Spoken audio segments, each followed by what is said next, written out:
Afternoon from London and Masa al-Khair to people in Palestine. My name is Noor Masalha and I'm a Palestinian academic based in London. Thank you all for coming. The Palestine Book Awards is celebrating its 10th anniversary this year. The Book Awards is celebrating the achievements of writers, academics, and people from across the world, people writing about Palestine and its indigenous people, the Palestinian people.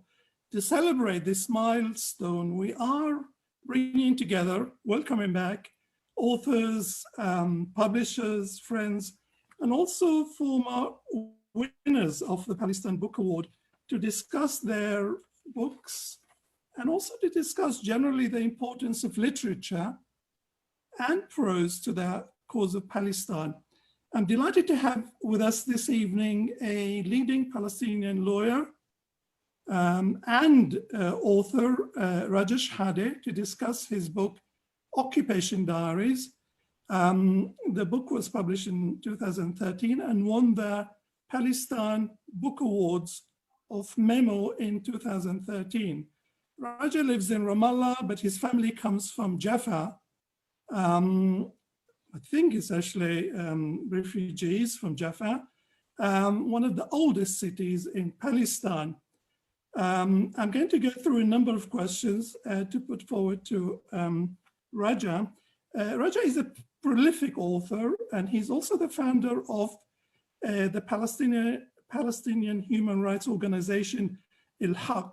He's the author of many internationally acclaimed books, including the book of this evening, Occupation Diaries, Strangers in the House. He also won the 2008 George Orwell Prize for Palestinian Walks. Raja, you have chosen to focus on Occupation Diaries. Let me ask you to hold this book up for a second. Thank you. Everyone can see the book. Raja, let me ask you, why have you chosen to focus on Occupation Diaries? Well, it's a book of diaries that covers 2 years, 2010, 2011. In it, I focus on the smallest details of daily life to tell the most. The entries are taken from my journals of these 2 years. There I describe themes, processes, and changes that continue to be of relevance and help explain much of what is taking place today. For example, in the entry of 28 July 2010, I describe a trip I took to Jaffa and the discrimination I encountered there against the remaining Palestinian population living in the city. These are the conditions which provide the context for the violence now taking place in Jaffa.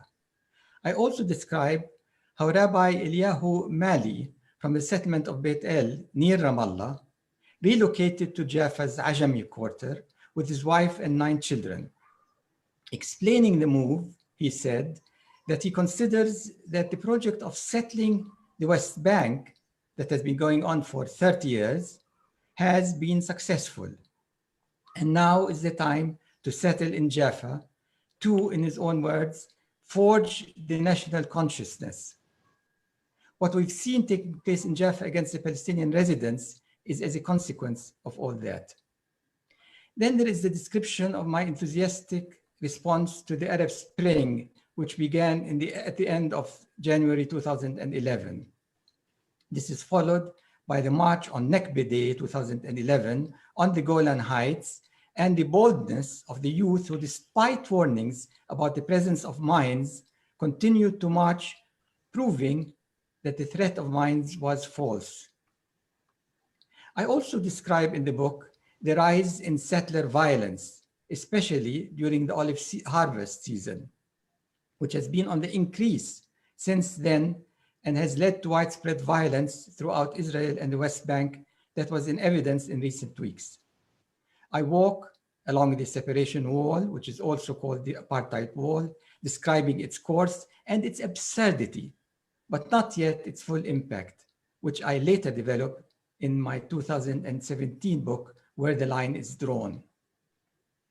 On a more personal level, Occupation Diaries delves into my relationship to my father and its significance to me, which is another of the themes that I explore at greater length in later books. The book is replete with the smallest details of daily life that tell us the most about the occupation. It ends with a condolence visit to the house of one of the heroes of Sumud, an Arabic word that means perseverance, who managed with great difficulty, personal sacrifice, and danger to himself and to his family to stay in his house that has now become surrounded by the aggressive settlement of Givon Hadasha on three sides, with only a narrow, highly monitored passage leading to his house. So I believe the book provides background to many of the events and developments we see today. And this was the reason I decided to focus in this talk on Occupation Diaries. Thank you, Raja. Your approach is distinctive and remarkable, and it's really looking at the minute detail, at the tiny details of life. You're talking about actually to have a bath in the evening, you need to plan for it because you can't be sure whether you will have water to go to hospital, to go to school. That incredible details of life, these portrait of life under occupation, but also ordinary life, the life of ordinary people. It's not the structures of occupation, it's not the big picture, if you like, which we hear about it all the time, but it's that kind of smallest details of life. It's so remarkable. And I think many of us living in London, here in Britain, actually, don't realize actually to just to go to school in the morning, actually, you need to think about it very carefully, going through roadblock. I mean, that incredible, if you like, cruelty of the occupation, but also incredible, what you call sumud, perseverance, determination. I think that distinctive approach to the detail, the daily life is so remarkable in your work. And I actually find it is probably perhaps the most important aspect of this thing. Yet at the same time, you are a lawyer, and lawyers, you had lots of experience actually in law, human rights law.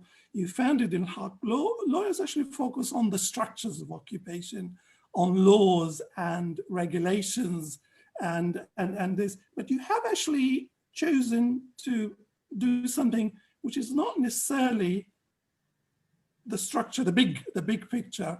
And I think this is something which I actually find the most important contribution. Is this the way you see your work, as more documenting ordinary life, daily life of people? Well, I have two kinds of writing that I've done. The books that I've done on the law have a lot to say about the occupation, its structure, and the legal ploys used by Israel. But then after I've done several of these books in which I put together what to my mind explained a lot about the occupation and how it is administered and the violations of the law and international law that occur daily, I realized that I wasn't getting through to the ordinary people, to my readers. And so in my literary works, I have tried to describe and bring forward to the reader what it is like to live under occupation, to evoke the nature of the Israeli occupation through writing about the details of daily life, and by telling stories that readers can identify with. And then this way they will feel what it is like to live under occupation. What started me off really was a visit to Washington in 1979, when I was with the late artist Kamal Bullata, and he asked me a lot about life in the occupied territories, and I tried to explain. And then when I went back, I was standing in a queue trying to get a permit from the military, and I realized that he cannot possibly understand what it is like to live this life where you stand in line to ask for the basic needs of your life. And I decided to write him letters in which I explained day by day what was happening to me. And then I realized that it was only through such minute descriptions that the nature of life in the West Bank and under occupation is conveyed. And so it's the personal is the political. And I've done this in many of my books now. And I find that I've been able to reach many more readers than was possible through my legal writing. Thank you. I think actually also your work reminds me of the work of a Jewish author, Hannah Arendt. She writes about the banality of evil, that evil is actually, we think in terms of evil as a kind of big thing, genocide, atrocity. In fact, actually, the banality of evil is the bureaucratic brutality, the daily life, the grinding, how this bureaucratic occupation going on now, what, 54 years? 54 years. That day-to-day grinding of people, bureaucratic, endless, you have to, in order to go to Amman or to get out or to come to study in London, you have to go through so many channels to get permission. That day-to-day brutality, bureaucratic occupation is what Hannah Arendt talks about, the evil, the banality of evil. Evil is not just about huge atrocities and killing it's really that daily, day-to-day brutalizing of people and making life so miserable for people. And I think that shared experiences, Palestinians have it also, that almost every single Palestinian can relate to what you are writing. That people have been going through it. That shared experiences of our people actually under occupation is also perhaps what brings us together, and maybe to some extent also what makes us determined to resist. By the way, there's a counter argument about everyone is going through it, and we are determined to carry on in terms of sumud, steadfastness, but also in terms of forging that unity, that resistance, that joint experiences Palestinians have. So there's a brutal side of it, but there's also a side which actually makes the Palestinians even more determined. Don't you agree with me about this? Yes, I do agree, actually, and I've always known and heard also from the officers in the military who told it to other people and who related it to me, that what their intention is to make life so difficult that it would encourage the Palestinians to leave. Everything had to be asked for from the military. Now, of course, it's a different situation slightly because of after the Oslo, some of these powers were given over to the Palestinian Authority. But the Israeli policy throughout has been to get rid of the population in the West Bank and in Gaza through making life as difficult as possible. And in this, they have not succeeded. I think we can say that their policy has failed. And the fact that they refuse to recognize the Palestinians as a nation has also failed, because Palestine is recognized throughout the world and the Palestinian story is being heard throughout the world. And the Israeli efforts, which were tremendous, have failed, I think. And we should not forget this and be proud of it also. Absolutely, I agree with you. I think Israel is also bringing all the Palestinians together somehow. Palestinians from within the Green Line. We saw it recently in the recent uprising events, actually. And I think what the Israelis are doing, they're trying to fragment, if you like, break down the Palestinians. But in fact, the Palestinians are coming together.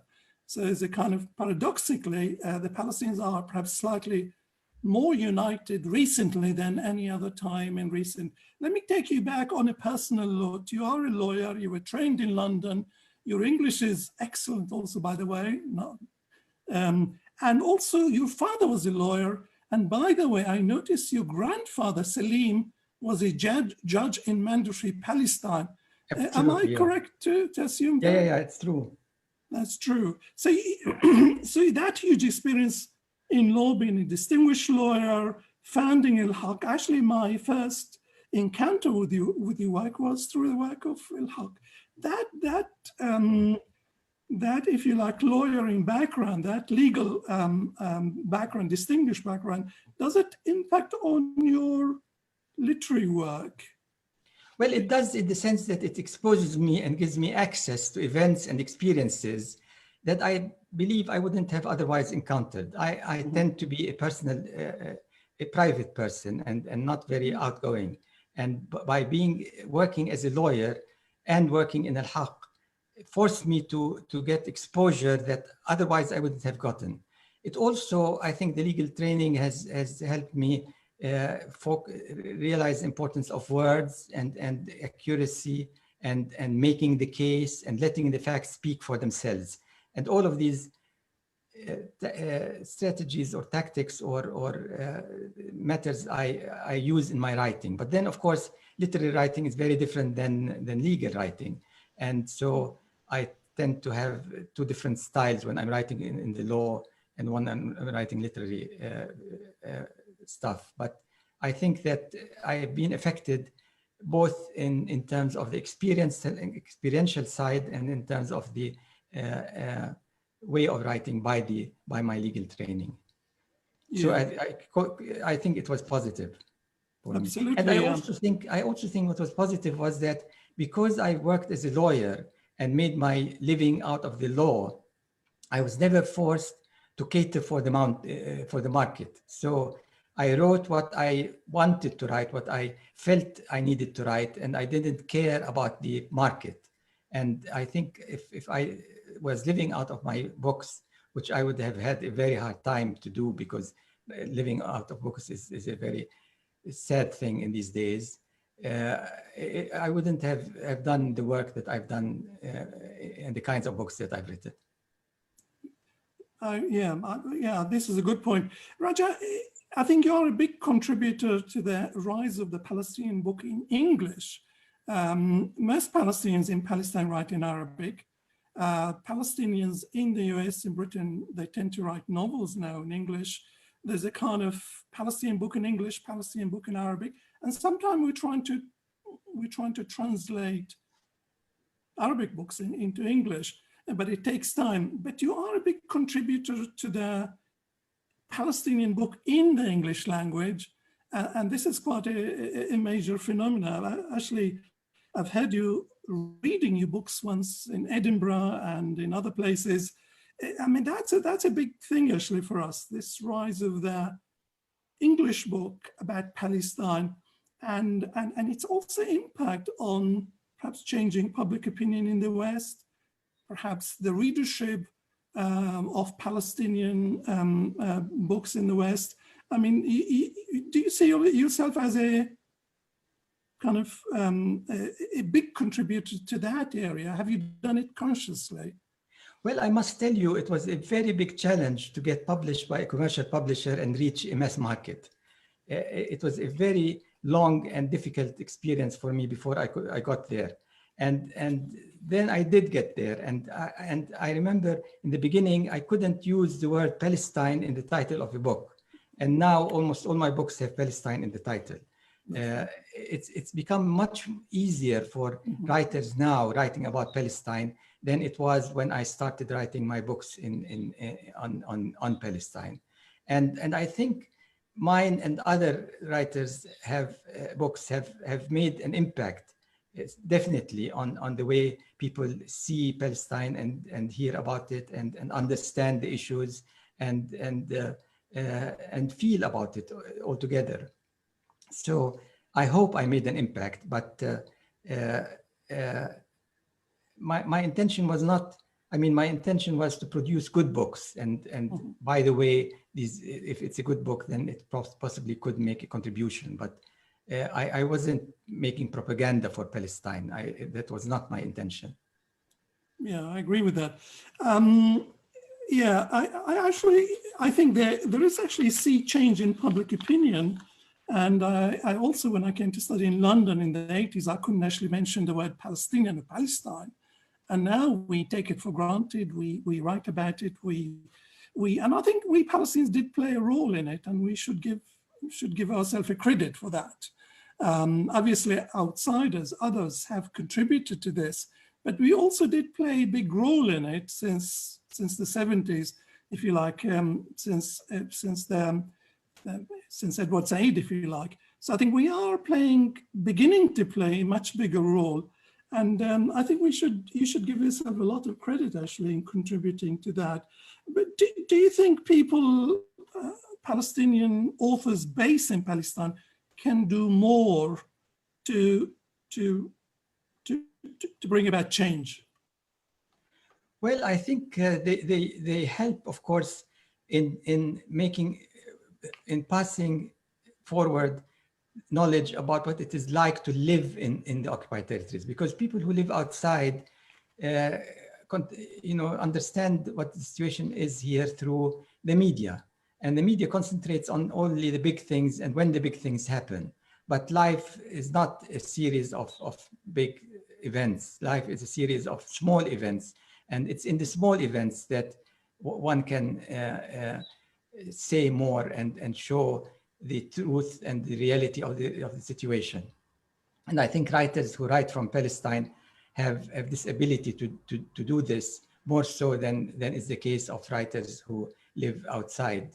And I think to keep your hand on the pulse is very important. And I also feel it even when I travel for a few weeks outside, that I yearn to know what is really happening on the ground. And this you can only do, I think, if you are on the ground very often.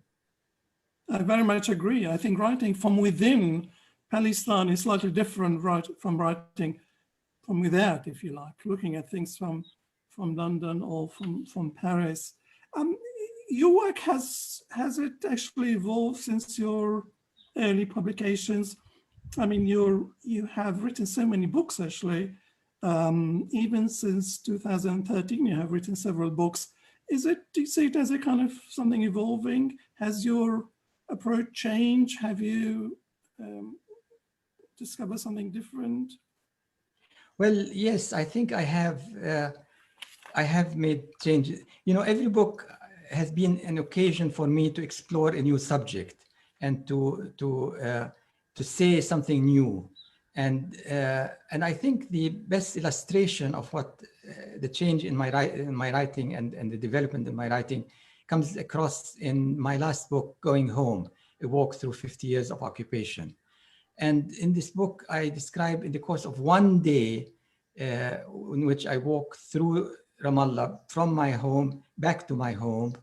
I describe really what has happened in the course of these 50 years and the changes to the city and the changes to my life and the impact of aging on me and of the occupation and of the first Intifada and second Intifada and the political developments. I mean, all of that I managed to put in the course of one day. And that's not an easy thing to do. And I think I wouldn't have been able to achieve it or carry it out except for the experience that the earlier books gave me in the process of writing and in how to write. So I think it's Going Home explains how the development of my writing has occurred. Yeah, I mean, I should be able to follow. Also, I'm looking forward to your next book now. My next book is going to be about my father and his political contribution and a legal contribution to the cause. Legal contribution. Incidentally, I mean, I wrote a lot of books or stuff about 1948, about the refugees. I know your father was involved with the refugees in 1949, by the way. His involvement continued for many years. He tried to represent them also. Yeah. That's really interesting, that history. So I'm looking forward to that. Are you optimistic, Raja? I mean, 54 years of occupation, 73 years since the Palestinian Nakba. We've been through intifadas, including most recent one. How do you actually stay optimistic and positive? I'm an incorrigible optimist, Noor. So by nature. Yeah. And thank God for that, because you need optimism. That's right. But there are reasons to be optimistic, I think.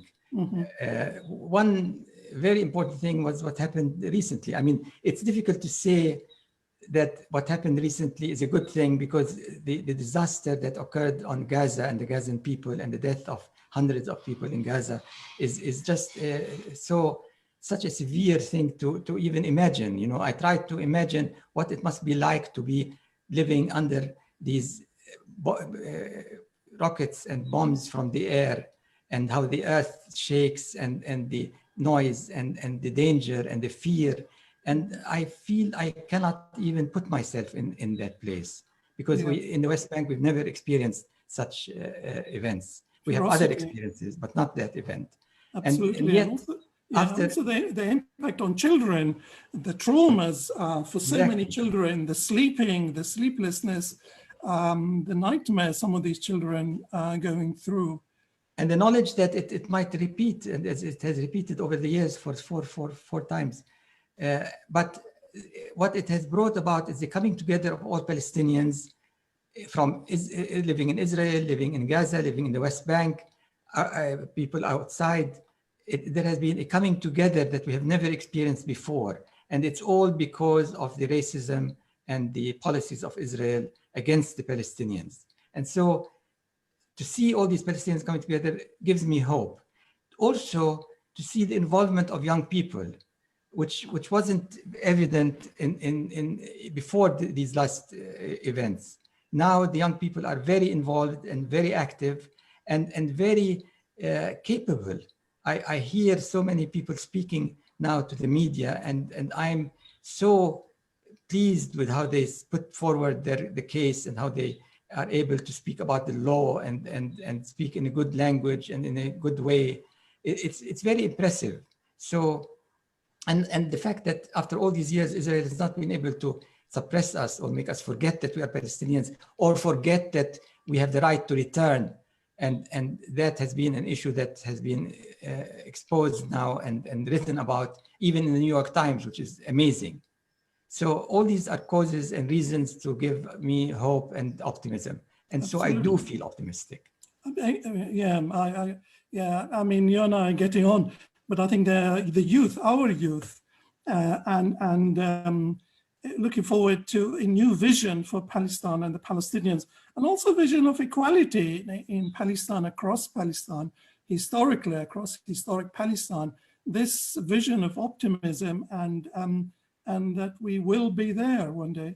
I think if the youth, actually our youth, our Palestinian youth, by the way, not just in Palestine, but also across the world, actually joining in. So this is really gives us a lot of hope. Raja, when should we expect your next book? Its publication date is the summer of 2022. So next year. Oh, there's plenty of time. And have you got a title for it? Or you don't? I'm still struggling to find a title. I'm still struggling to find it. The titles are difficult for me, but I will find the title. Okay. And the publisher is it a London? Publisher is Profile Books, like my other books. Yeah, I think your books were Profile, including Occupation Diaries, which is really foundational for many of your books. Raja, let me thank you, a big thank you to you, and hope to meet soon in Palestine, and maybe one day the Palestine Book Awards actually will help hold its annual prize winning in Palestine itself, not just in London. So let me thank you and thank our audiences. I can't see people, but I'm sure lots of people actually are listening. And we are always fascinating by your work, Raja. And hope to see you soon, my friend. I hope so. Yeah. And thank you all for coming. Thank you. Bye. Bye for now. Bye.